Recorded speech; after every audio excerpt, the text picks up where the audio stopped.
Men! Today we stand united to face our greatest foe and bring peace back to our land. Right now, he hides in his tower, preparing his next onslaught on our people.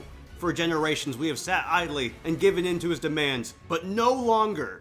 Today, we take back our pride and finally put an end to his tyranny. Ready your weapons! We end this now!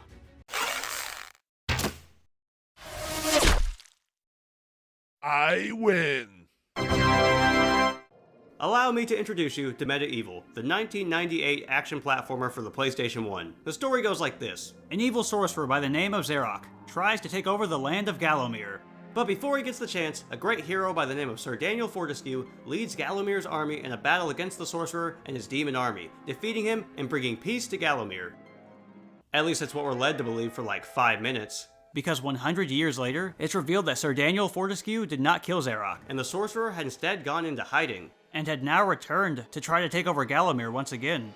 He casts a spell over the land that steals the souls of the living, and then casts another that brings the dead back to life in order to rebuild his undead army. Unintentionally, however, this spell reaches the resting place of the beloved hero of Gallowmere, Sir Daniel Fortesque, and we're quickly given a glance at what really happened the day of the Great Battle. And as it turns out, not only did he not kill Zarok, but Daniel was actually killed in the initial charge by a stray arrow to the eye, and was the first to die. And thanks to Zarock's spell, Sir Daniel Fortesque is revived, albeit without his lower jaw and missing the eye he lost when he died. Before even gaining control of our character, we are introduced to the gargoyles. It has risen again. Sir Daniel Fortesque. See? The hero of Gallowmere who fell at the first charge.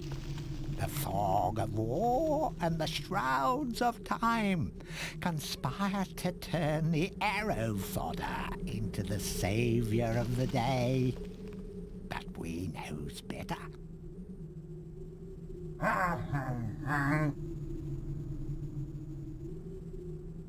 Let it alone. Fate has given it a second chance. A chance to forget the ignoble truth. A chance to defeat Zarok and live up to the legend. We hopes it does well. And after some very mixed messages from them, we can finally play the video game. We start in Dan's crypt, which serves as the tutorial area. First things first, we grab the small sword. We also grab the life bottle, which is our first health upgrade. And we grab the throwing daggers. Right around the corner, we grab the star rune. We use runes like keys in this game to open doors. We also grab some gold so we can buy stuff later. And get our first shield, the copper shield. After that, we make our way back to the entrance, open it with the star rune, making our exit from Dan's crypt, and beginning his quest to redeem himself. Now would be a good time to explain what the game actually plays like. MediEvil is a 3D platformer, and so your main goal is to reach the exit at the end of each level. To do so, you'll have to navigate the cruel and often inconvenient land of Gallowmere and slay its many not-so-friendly residents. As a playable character, Daniel can do many of the things you'd expect. He can move in any direction, jump, run, duck, and use the many items you obtain along your adventure. And you get a lot of different weapons to wield throughout the game, assuming you're after the game's main collectible, that is. You see, in every level of MediEvil, there is a chalice to collect. Sometimes it's well hidden, and sometimes it's just sitting right in the open. Regardless, even if you know where it is, you can't pick up the chalice until you've killed a certain amount of enemies on the level. There's always a percentage in the top right corner that tells you how close you are to being able to pick it up, and once it hits 100%, you're free to pick up the chalice. Not counting the tutorial area and the final stage, the game has 20 levels, which means there are 20 chalices to obtain. Now there's quite a few reasons you want to collect all the chalices in the game. Number 1, after you get a level's chalice and reach the exit, you will be directly transported to the Hall of Heroes, which is where Gallowmere's greatest heroes go when they die. Every time you collect a chalice, you can search the hall to find one of the hero statues glowing and interact with them to have a conversation. Captain Fortesque, it's me, Canny Tim. Does the battle go well? How I wish I could fight at your side again, sir. But hold, you could take my crossbow. It's got rapid fire and you can ricochet the darts off walls to shoot around corners. I used it at the Battle of Gallowmere. After you were slain, I shot Zarok's champion, Lord Kardok, a clean kill through the eye at some 1,000 yards. Not that there's anything clever about shooting someone in the eye, sir. Oh, goodbye, sir. Afterward, they will always give you an item, usually a new weapon, but sometimes a health upgrade or some gold. The second reason you want to get all the chalices is because it directly affects the ending. Getting all 20 gets you the true ending, and getting anything less gets you the less satisfying and straight up anticlimactic ending. And finally, the in my opinion most important reason for getting all the chalices is frankly, it's really easy. Like, really easy. The only requirement for collecting them is killing enough enemies on a certain stage, and besides a few specific levels that require you to search a bit to find them, it's pretty easy to kill more than enough to get the chalice. And when I said earlier that the chalice wasn't always well hidden, I meant it. There's literally a stage later in the game where right at the start you walk forward and oh, there it is! So all in all, it's completely worth your time and not that hard to get the chalices. Now moving on to the actual levels themselves, this is where MediEvil shines. As far as fictional worlds go, the land of Gallowmere stands out for both diversity and outright weirdness. Zarock's influence over the land shows as nearly everything that breathes wants you dead, which conveniently for you, you're already dead. Each level takes place in a different part of the land, which is all interconnected by a beautiful world map in between levels. You start out fighting recently revived zombies in poorly maintained graveyards, and end up fighting legions of skeleton pirates on a flying boat. The game takes Sir Daniel Fortesque to a lot of different places, and the game does a good job keeping it interesting by constantly changing the general format of how you progress through each stage. While your goal is always to reach the end of a level after collecting the chalice, the way in which you reach the end differs from level to level. For example, there's one stage that takes place in a hedge maze, where you're introduced to a lovely individual. Greetings, Sir Fortesque. My name is Jack of the Green. I am the master of riddles, and this maze is my domain. You are free to leave, but only once you've answered 4 riddles. Puzzles so fiendishly difficult, so perplexingly complex, that no man has ever solved them. Ha ha ha. Isn't he lovely? Well anyway, the entire level involves you solving the mini riddles that he throws your way, and then after solving them, he says that the riddles weren't even that hard to begin with, and you should personally feel bad for thinking he would give such a moron an actually hard riddle. It's great! And eventually he gives in and admits that you might not be completely brain dead, and reluctantly opens the exit to the level. In another level, you go through a town full of soulless villagers, and explore around collecting different key items, solving puzzles, and do your best not to kill any of the villagers, as they're not evil and killing them actually lowers your chalice percentage. And most stages have gargoyle shops, which allow you to spend the gold you've collected on extra ammunition and repairs on broken equipment. Besides the actual gameplay differences each level brings, they also do a good job of having their own visual identity, and most have their own theme music. Speaking of the music, it doesn't even make sense how the game's music is as good as it is. I mean, listen to this.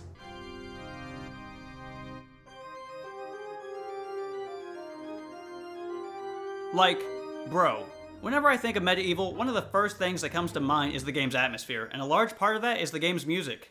It gives off a distinct whimsical Halloween vibe that's hard to describe, but so good in execution. Anyway, moving back to the gameplay, I want to take a minute to talk about the game's combat, which is a big part of the game. To be fair, the combat in this game is very simple, but is made more interesting by the vast enemy variety and different weapons. Most weapons have a normal attack, such as swinging the sword horizontally, or shooting bolts from the crossbow, and a secondary attack like the sword's chargeable spin attack, and the axe, which can be thrown like a boomerang. And you get a lot of different weapons to use. You get multiple upgraded versions of the sword, which are infused with magic and do more damage, silver and gold variants of the shield, which have much higher durability, different ammunition for both a bow and a crossbow, which include flaming arrows that do damage over time, and you even eventually gain the ability to shoot lightning straight out of your hands. You can also take off one of your arms and use it as a weapon, but there's almost never a reason to do so. And this large arsenal comes in handy, because MediEvil throws a lot of unique enemies at you. I'm talking little monkeys that can take your weapons, a giant ghost snake that can phase through walls to attack you, steampunk soldiers armed with rifles, anthropomorphic pumpkins, literal demons, and for some reason the monkeys come back with mechs. Also, you may have noticed the little green undead hands running around. They don't really do much, but I mean they're kinda cute. Needless to say, there's a lot of stuff out to get you in MediEvil. And that wasn't even bringing up any of the bosses, which there are quite a few of. Not all stages have one, but the ones that do certainly leave an impression. The first boss you run into is a monster made of stained glass, and it uses said glass to try to take you out. After dodging enough attacks, the boss reveals its weak point, and then you can get in some damage. Rinse repeat, glass demon dies.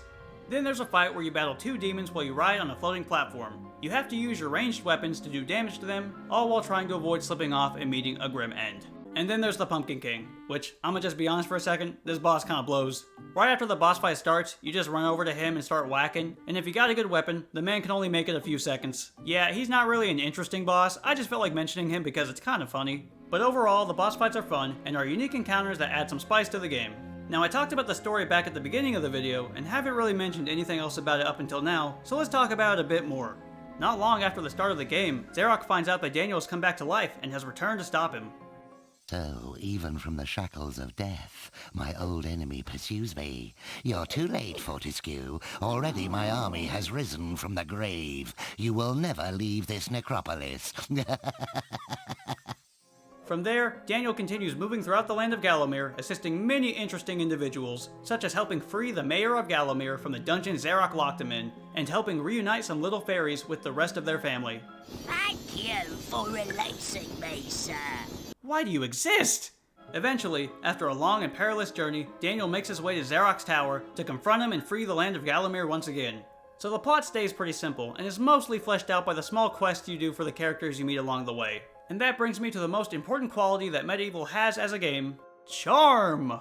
While it's hard to put into words, the best way to describe it is you can tell the team behind MediEvil were passionate about the game they were making. The way the characters animate, the individual level music, the voice acting, everything just comes together to make a game that is both memorable and engaging from start to finish. And speaking of the voice acting, I've already let quite a few of the conversations play throughout the video, but I just want to say this game comes from an era where voice acting in games was typically pretty terrible, and despite not being the best audio quality, you can tell the voice actors were having a lot of fun when playing their parts.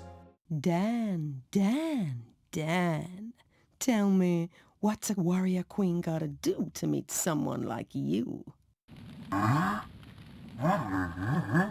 Don't be shy, baby. I've seen you giving me the eye. You may be weak and feeble like old men, but I like you, Daniel. Oh, I love a man who doesn't talk back. I think if you return, I may take you for my husband. As much as I'd love to play every conversation in full, let's move on to the end of the game. After making his way to Zarock's lair, Sir Daniel Fortesque finally confronts the evil sorcerer. Sir Fortesque, my old nemesis, so we meet again. I see that a century spent as worm food has done nothing to diminish your naive obsession with the freedom of Gallowmere. Zarock, in a vain attempt to put Daniel down, conjures a small army to finish him off. But Daniel responds by using the Chalices he's collected to summon an army of his own, and the first phase begins. The first phase of the final boss is actually pretty simple. You use an item you got in the boss room called Good Lightning, and with it, you deplete your own health to heal your soldiers and keep them alive. And after a while, they overpower Zarock's army, and then turn to health vials in order to heal you for the upcoming fights. For Phase 2, you fight Zarock's right-hand man, Lord Cardok. But to be honest, Cardok is kind of a pushover, and with minimal effort, he goes down. Finally, having seen enough of this foolishness, Zarock himself decides to face you, but not before turning himself into a giant reptilian monstrosity. But yet again, the fight ends up being pretty simple. He's immune to all damage most of the time, except for after certain attacks, such as one where he tries to swipe you with his claws. So you just wait for him to do that, and then you attack. Rinse, repeat, and Zarock falls.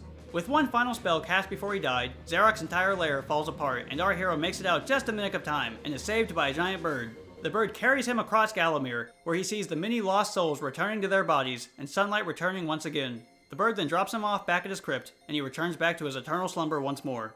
And if you got all 20 chalices, there's one final scene showing Daniel being celebrated in the Hall of Heroes for his efforts, and Sir Daniel Fortesque is finally seen as a true hero. And that's MediEvil. While it's certainly no Metal Gear Solid or Final Fantasy VII, I think MediEvil stands up there as one of the more memorable games on the PlayStation. And clearly some other people agree, because the game has actually been remade twice. So if you have any interest in PS1 games, or just want a fun 3D platformer to go through, I've beaten both the original and the PS4 remake, and can happily recommend both. And finally, can I just say that Sir Daniel Fortesque is one of the greatest names I've ever had the pleasure of saying out loud? So, is he dead? Just checked. Definitely dead. Well, what do we do now? Oh, I don't know. Maybe we could praise the sun? Solaire?